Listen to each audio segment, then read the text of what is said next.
So 10 years ago, I had nothing to do with history. Today, I stand in front of you as a professional historian. I have the master's degree to show it. An executive director of the Clark County Historical Museum, and one of the utmost experts in our local story. So, how did I get to this place? Well, 10 years ago, I was right online with history, working in payroll and human resources for a telecommunications company. I was real ingrained in that. And I was really into the History Channel. So really up on ancient aliens and ice road truckers, all the academic stuff. And I had met a wonderful woman. She had agreed to marry me, which anyone who knows that she's a saint. And, I was essentially rudderless in my life. And that all changed 10 years ago, last December. So I was playing a show with my band, because, I also used to play in a band, too. I hung up the guitar to pick up the, books. And as I was playing, we finished up, and we noticed that my dad hadn't shown up. And my dad always came to all of our shows. And so as we were finishing up, we were packing up, we were on our roadies. And my sister was there, too, and she noticed that my dad hadn't showed up. So we started to call to try to see where he was at and what was going on. And we weren't able to get through, so eventually we went over to his apartment, and we decided we eventually found a way to get in. We got in there, and we looked around, and he wasn't there at all. And so we just kept calling, and we kept calling, and we kept calling, and eventually we finally got through to him. And as we got through to him, we said, Dad, where are you at? And he's saying, I'm driving back from Malali Lake. And we're like, Dad, it's the middle of the night. What are you doing out at Malali Lake? And he's like, I was just out there, and I got out late, and I'm just really tired, and I'm just trying to drive back. And it sounded like he was trying to hide something, like something was going on, something was happening. And, my dad's a problematic person, not the worst person, not the best person, but a real person with real problems. So it was always a struggle. And as we were asking, we were like saying, just pull over, we'll come get you. We'll come get you and we'll take care of you. He's like, I'm just so tired. I just need to, I don't know what's going on. I'm so tired. And then all of a sudden we heard on the other end of the phone this scuffle and static. And then silence. And I was so angry in that moment because I was living with a mythology that I had created for my dad. My dad always made mistakes, was always a problem, was always getting himself in trouble. And here's just another moment. He's probably in a wreck. He's laying in a ditch. There's some problem that's going on. And I needed that mythology for myself personally because it created my identity. Because my identity was based on do the opposite of dad and you're going to do okay.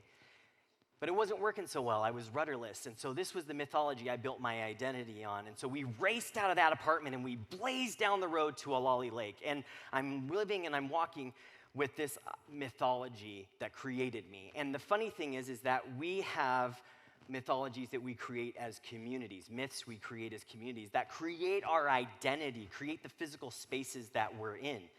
And one of the places in our city that we all identify with and we know this mythology connects with is Esther Short Park. That's like what's created our identity, whether we know it or not, whether we subscribe to that history. This heart of our city is what has birthed most of the physical spaces we see, but it's based on a mythology because Esther Short left behind the content of her story, but not necessarily mostly the context of why she did these things because we don't really know anything because she left behind no writing.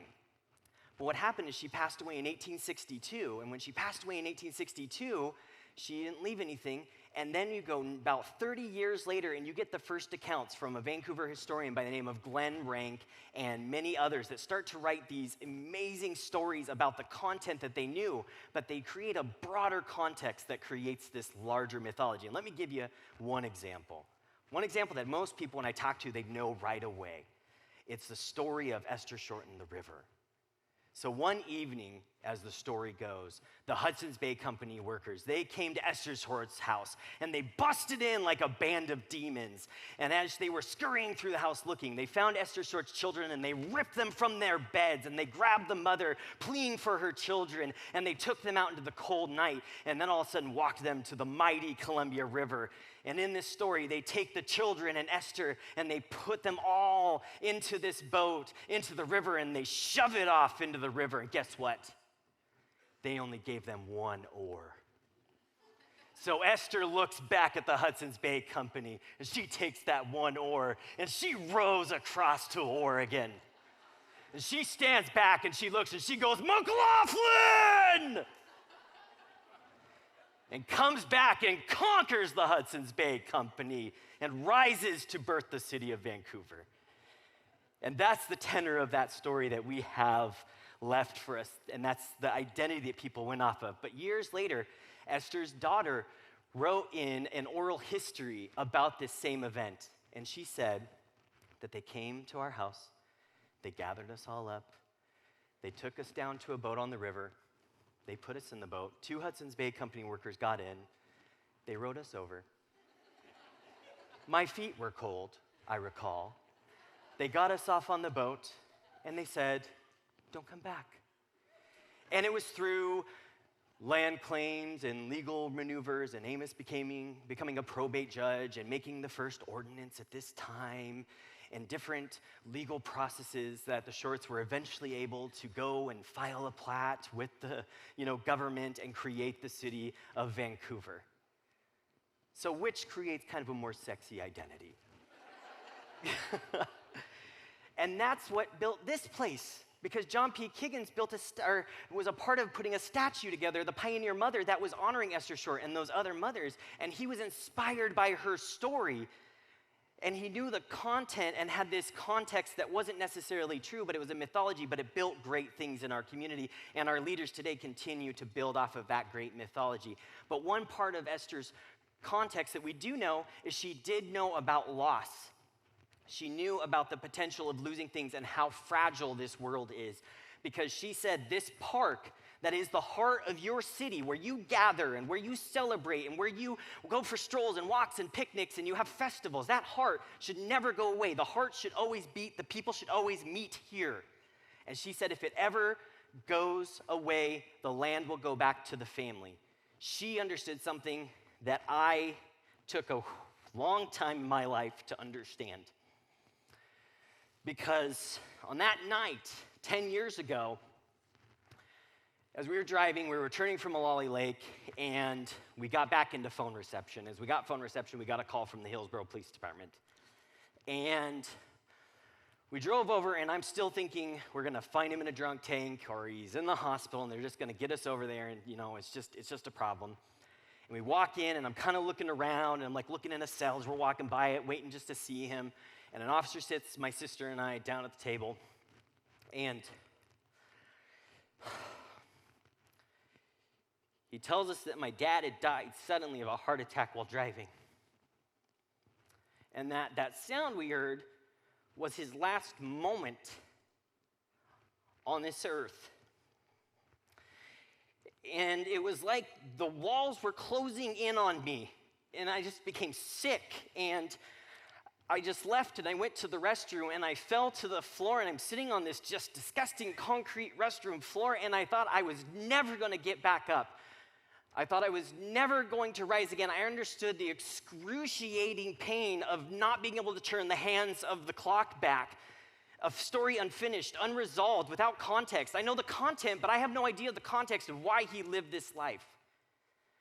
And that is something that we're lucky the founder of our city understood when we see that park.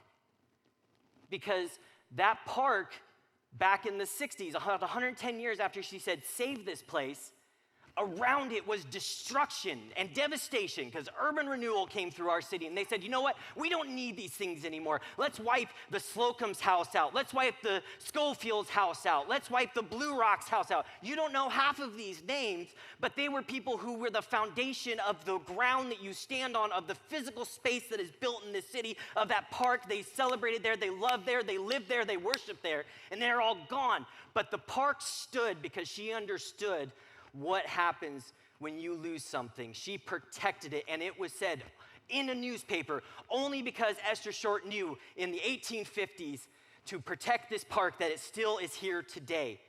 She knew that loss, and it was just the same as I understood on that evening that I finally understood loss.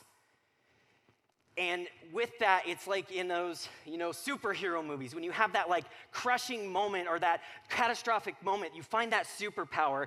And in that moment, I found my superpower.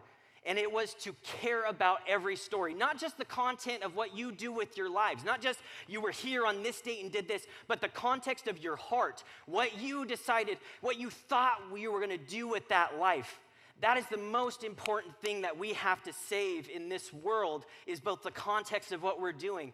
And this night and standing up here and doing this speech is my way of accomplishing that in some form, because I have 2 daughters that came out of that evening because I decided to take the cauldron and the fire of that pain and get a degree and have 2 daughters and get a house with my wife and motivate myself to move heaven and earth, to start doing some great things better than myself, to find a rudder, to find my second oar and get across that river. On that evening, I found those. And tonight I stand up here in a moment that will be documented, so my daughters, when they get old, will know both the content of my story, but the context of my heart. And tonight you have seen 6 other speakers that have told you about a life that they've lived, and they've told you the content of that story, but they have also told you the context of their heart, what it has meant for every single moment for them to do this. So I call on you tonight, inspired by this moment, inspired by this place, to live your life,